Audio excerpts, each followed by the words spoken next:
Durante décadas, nos prometeram carros voadores, robôs domésticos, cozinhas inteligentes, casas automatizadas e cidades onde a tecnologia resolveria todos os problemas da humanidade. E para ser justo, algumas previsões realmente se cumpriram.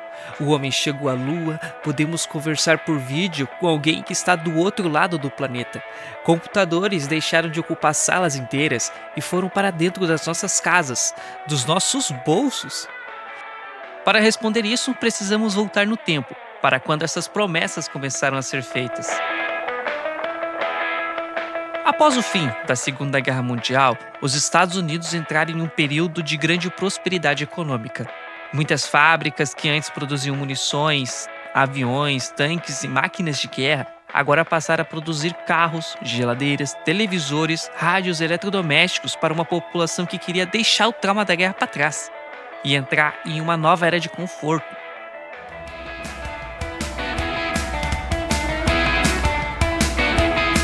O país não estava apenas reconstruindo sua economia, ele também estava reconstruindo uma imagem de futuro. E nesse cenário, algumas descobertas, tendências e promessas começaram a moldar a forma como as pessoas imaginavam o amanhã.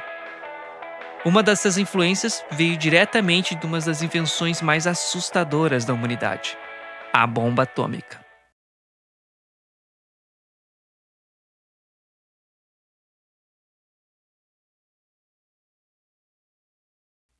As explosões de Hiroshima e Nagasaki mostraram ao mundo que a humanidade havia alcançado um poder quase inimaginável. Pela primeira vez, parecia que a ciência tinha força suficiente para destruir cidades inteiras em segundos.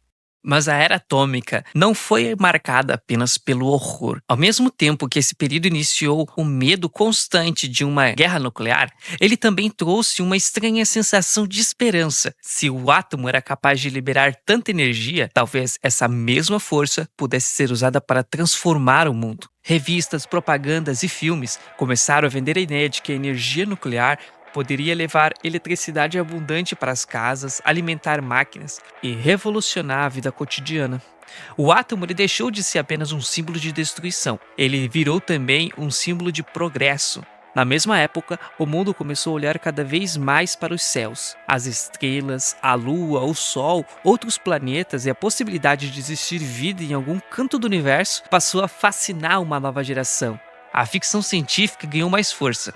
As histórias sobre viagens espaciais, mundos fantásticos, invasões alienígenas e tecnologias quase mágicas começaram a ocupar o imaginário popular. O futuro parecia estar em todos os lugares. Foi assim que duas estéticas marcariam profundamente os anos 50 e 60, uma visão de futuro colorida, otimista, exagerada e quase ingênua, estéticas que misturavam medo nuclear, sonho espacial e propaganda de consumo, as estéticas da era atômica e da era espacial. As duas juntas criaram o retrofuturismo dos anos 50 e 60. E é exatamente isso que aparece em Os Jetsons. Os Jetsons são praticamente a tradução animada da era espacial. Depois disso, animações modernas reaproveitaram essa imagem. Em Planeta 51, conhecemos uma cidade alienígena inspirada diretamente nos Estados Unidos dos anos 50. Isso aparece nas roupas, nos cortes de cabelo, nos carros, nas casas e até no comportamento dos personagens. Mas essa escolha estética, ela não está ali por acaso. Os anos 50 foram marcados por um forte clima de paranoia nos Estados Unidos. Em plena Guerra Fria, o medo de que o comunismo soviético se invadisse na sociedade americana alimentava discursos políticos, propagandas, investigações e uma desconfiança constante contra tudo que parecesse vir de fora. A mídia e a propaganda ajudavam a reforçar essa ideia de que outras ideologias eram uma ameaça direta ao modo de vida americano, tanto à família, ao consumo, à liberdade, à prosperidade e à ordem social. E esse medo não ficou preso apenas à política. Ele também invadiu a cultura pop. Na ficção científica dos anos 50, era muito comum ver histórias sobre invasões alienígenas, seres de outro planeta chegando à Terra para dominar a humanidade, roubar nossa liberdade, controlar nossas mentes ou transformar pessoas comuns em servos de uma força desconhecida. Ou seja, o alienígena muitas vezes não era só um monstro espacial, ele representava o medo do outro, medo da infiltração, o medo de uma ameaça presença invisível entrando numa sociedade que se via como perfeita. É exatamente isso que Planeta 51 aproveita de forma inteligente. A diferença é que o filme inverte completamente a lógica.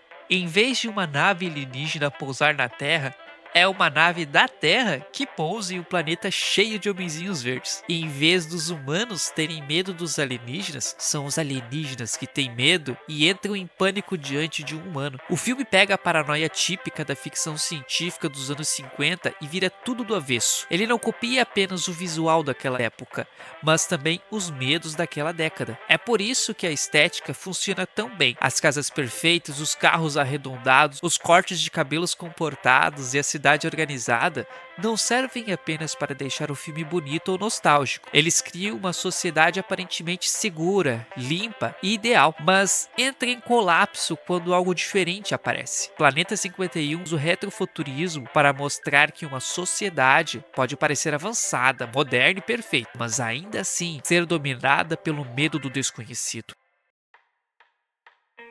Os Incríveis usam uma estética criada em uma época que acreditava no progresso, nos heróis, na ciência e na família perfeita, além do futuro brilhante. Só que ela conta uma história sobre frustração, crise de identidade e perda de propósito.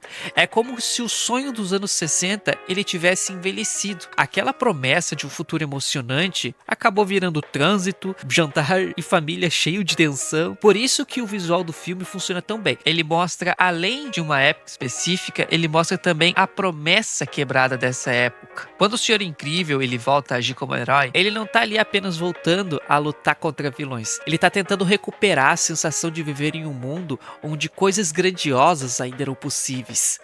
A Família do Futuro mostra essa promessa ainda viva. O filme é praticamente uma carta de amor ao imaginário futurista criado dos anos 50 e 60. Toda a direção de arte foi construída a partir da ideia de que o futuro seria um lugar onde a ciência resolveria praticamente todos os problemas da humanidade. É exatamente o tipo de futuro apresentado nas propagandas da era atômica. Em vez de telas discretas e inteligência artificial invisível, tudo é grande, colorido, mecânico, exagerado. Durante toda a era atômica, acreditava-se que cada nova invenção significava um mundo melhor. A tecnologia era vista como uma aliada capaz de tornar a vida mais confortável, divertida e próspera. Mas diferente de muitas outras obras modernas, o filme ele não trata a inovação como uma ameaça. Ela é apresentada como consequência natural da curiosidade, da criatividade e da vontade de experimentar. Isso fica claro na própria família Robson. Cada membro é inventor à sua própria maneira. Em vez de esconder os erros, eles os celebram. Enquanto outras animações utilizam essa estética para criar humor, crítica social ou nostalgia, a Família do Futuro preserva o sentimento que deu origem a esse movimento artístico, o otimismo.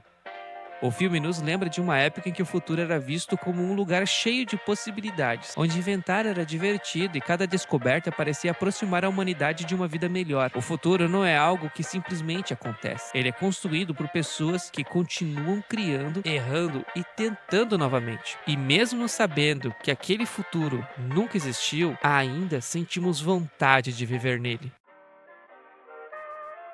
No fim das contas, o retrofuturismo não é apenas tecnologia deslocada no tempo. Ele mostra uma característica que acompanha a humanidade desde sempre, a necessidade de imaginar um amanhã. Em cada geração, vemos um futuro diferente. Esses futuros nunca foram apenas previsões. Eles refletiam os medos, as esperanças e os desejos de quem vivia naquela época. E mesmo quando essas previsões não se tornam realidade, elas deixam algo muito maior, a prova de que o ser humano nunca parou de olhar para frente, imaginar o impossível e acreditar que o amanhã pode ser melhor do que o hoje.